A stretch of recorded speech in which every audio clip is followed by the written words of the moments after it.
Good morning student. আজকে আমি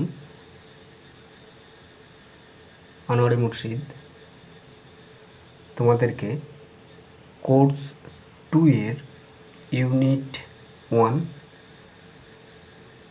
অবশ্য সেটা সেকেন্ড হাফের ইউনিট 1, সেখানে যে বিষয়গুলো রয়েছে তার মধ্যে থেকে আমি তোমাদেরকে আজকে সংক্ষেপে আলোচনা করব জনসংখ্যা বিস্ফোরণ বা পপুলেশন এক্সপ্লোশনের ব্যাপারটা।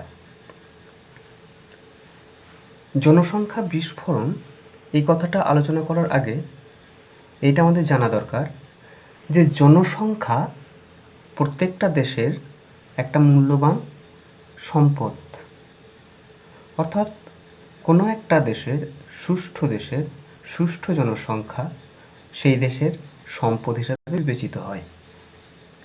যেমন আমেরিকা, কানাডার মতো যে দেশগুলো, উন্নত দেশগুলো, সেই সমস্ত দেশ, অস্ট্রেলিয়া, সেখানে কি হচ্ছে না, তাদের জনসংখ্যাটা তাদের সম্পদ হিসাবে দেশকে সমৃদ্ধ করছে। কিন্তু এই জনসংখ্যায় যখন উত্তরোত্তর বৃদ্ধি হতে থাকে তখন তা কিছু দেশের মাথা ব্যথার কারণ হয়ে দাঁড়ায়।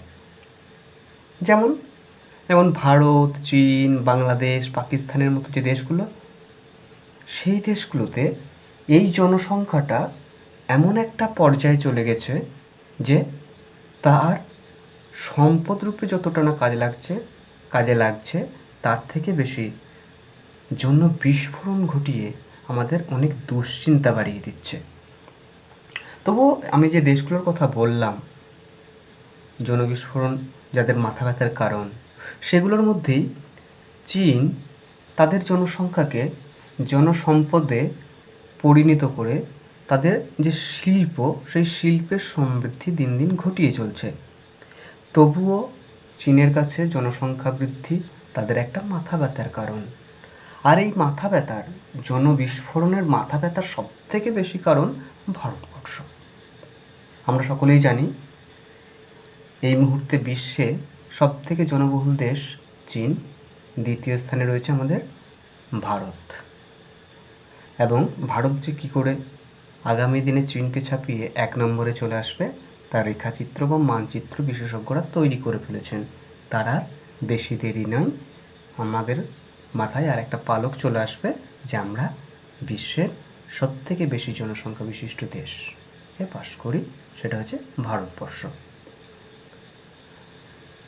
এই জনসংখ্যা বৃদ্ধির যে রেট, আমাদের যে ভাবনা জনসংখ্যা বিস্ফোরণ নিয়ে, সেটা কীরকম ছিল একটুকু দেখে নিই।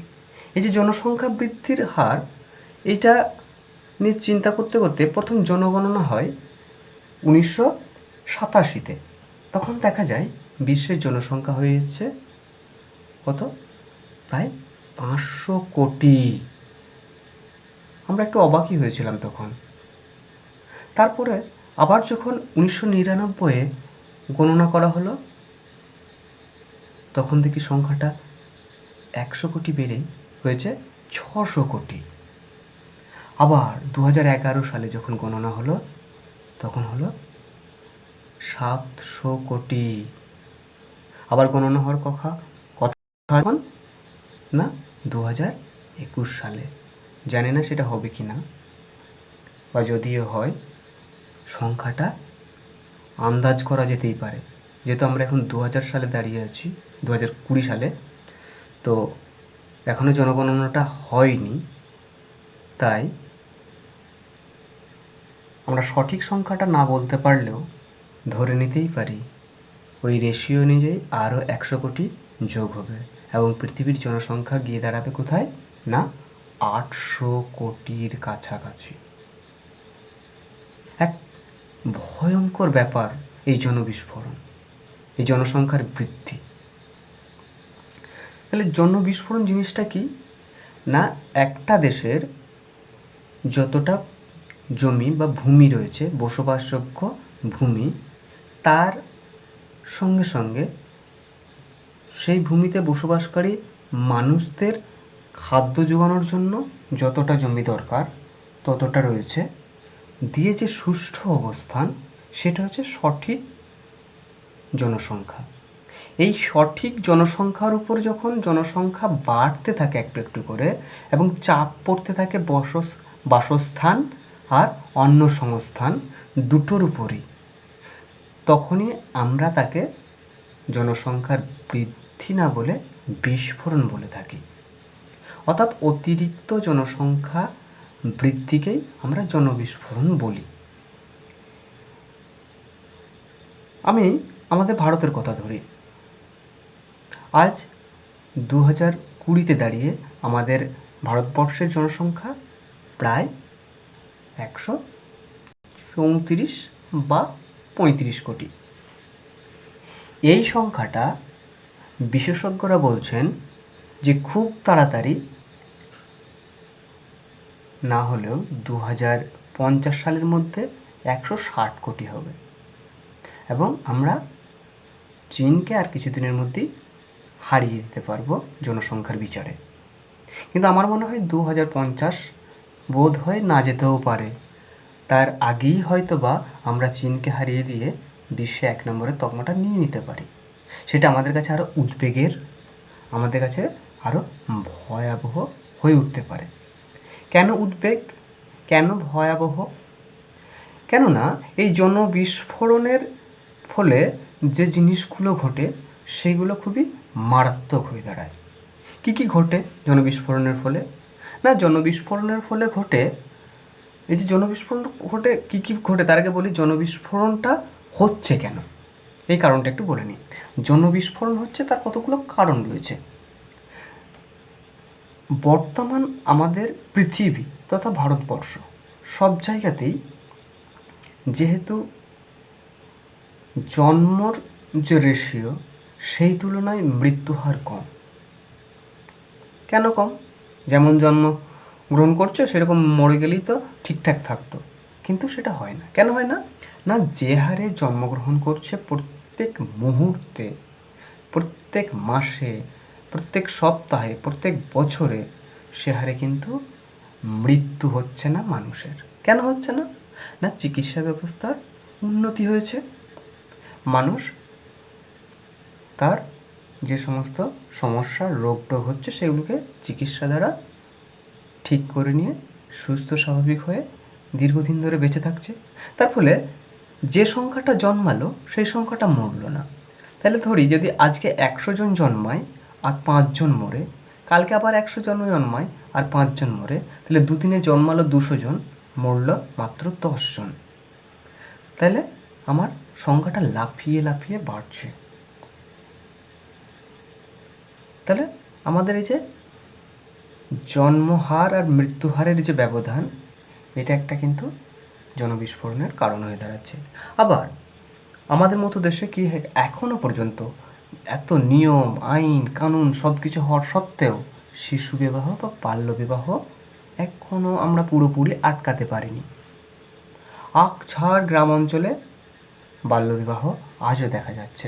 এই বাল্যবিবাহের ফলে কি হচ্ছে না, অপরিণত অবস্থায় তারা সন্তান গ্রহণ করছে এবং দীর্ঘদিন যাবৎ তাদের বিবাহিত জীবন হওয়ার জন্য সন্তানের সংখ্যা বৃদ্ধি পাচ্ছে। এর ফলে জনসংখ্যার বিস্ফোরণের কারণ হয়ে দাঁড়াচ্ছে। আবার শিক্ষার অভাব। এখনও পর্যন্ত ভারতবর্ষের অনেক পরিবার আছে যারা ধর্মীয় কারণে, ধর্মীয় গুড়ামির কারণে অনেক সন্তান ধারণ করেন এবং সেই সন্তান ধারণ করার ফলে কি হয় না, জনবিস্ফোরণ ঘটছে। তাহলে এদের যদি শিক্ষা থাকতো, সঠিক শিক্ষায় শিক্ষিত হতেন, তাহলে তারা এইভাবে জনসংখ্যার বৃদ্ধি ঘটাতেন না, তারা একটা লিমিটেশনের মধ্যে থাকতেন। কিন্তু না, আমাদের মতো দেশে আজও শিক্ষার অভাবের ফলে এই জিনিসটা ঘটে চলছে। তাছাড়াও আমরা এখনও পর্যন্ত দেখি পরিবার পরিকল্পনা বলে একটা ব্যবস্থা সব দেশেই রয়েছে, কিন্তু আমাদের মতো দেশে সেটা থাকলেও সঠিকভাবে কার্যকর হয় না। অর্থাৎ আমার যে প্ল্যানিং, আমার ফ্যামিলিটা কেমন হবে সেটা আগে থেকে প্ল্যানিং করে যদি নিতে পারি, আমার পরিবারের সদস্য সংখ্যা কীরকম হবে, আমার সন্তান কটা হবে, এই সমস্ত প্ল্যানিংগুলো ঠিকঠাক করে করতে পারলে হয়তো এটা একটু নিয়ন্ত্রণ করা যেত। কিন্তু আমাদের মতো দেশে সেই পরিবার পরিকল্পনা ফলপ্রদ নয়। আবার আমাদের মতো দেশে যে দারিদ্র একটা বড় সমস্যা। দারিদ্র্যের ফলে কি হচ্ছে না, যখন একটা গরিব ফ্যামিলি দারিদ্র্যকে নিয়ে বেঁচে থাকছে, তখন তারা কি করছে যে তারা ভাবছে আমার ঘরে যদি 5জন সদস্য হয় এবং 5জনের মধ্যে আমরা 3জন বা 4জন খেটে খেতে পারি, ইনকাম করতে পারি, তাহলে আমার সংসারটার যে দুঃখ সেটা অনেকটা ঘুচে যাবে।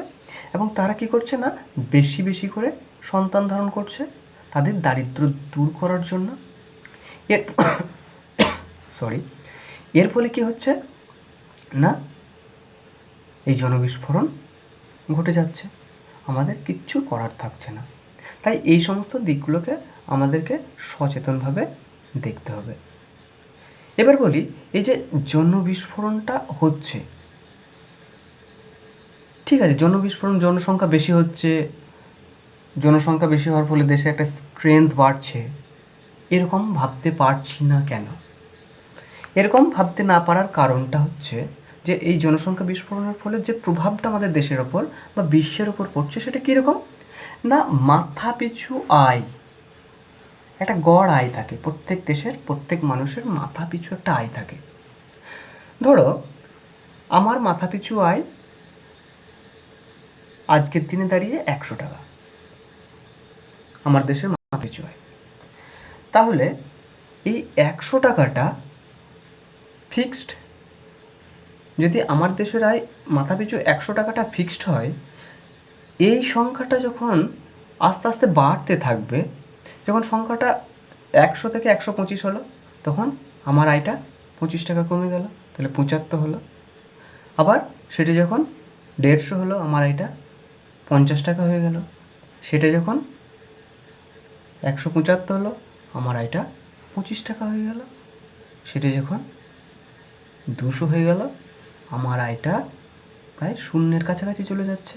তাহলে যে মাথা পিছু আয় থাকে প্রত্যেক দেশের মানুষদের, সেটা ব্যাপকভাবে কমে যাচ্ছে।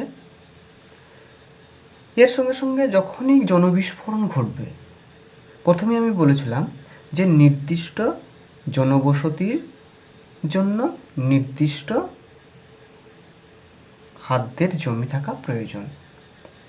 তাহলে যখন 100 জন লোকের জন্য 100 বিঘে জমি রয়েছে, তখন সে যেভাবে খেতে পড়তে পারবে, এই সংখ্যাটা যখন 200 হবে, 400 হবে, এরকমভাবে বেড়ে যাবে, তখন স্বাভাবিক কারণেই আস্তে আস্তে ওই খাদ্যের যে লিমিটেশন রয়েছে সেটার যে ভাগ, সেটা আস্তে আস্তে কমে যাবে।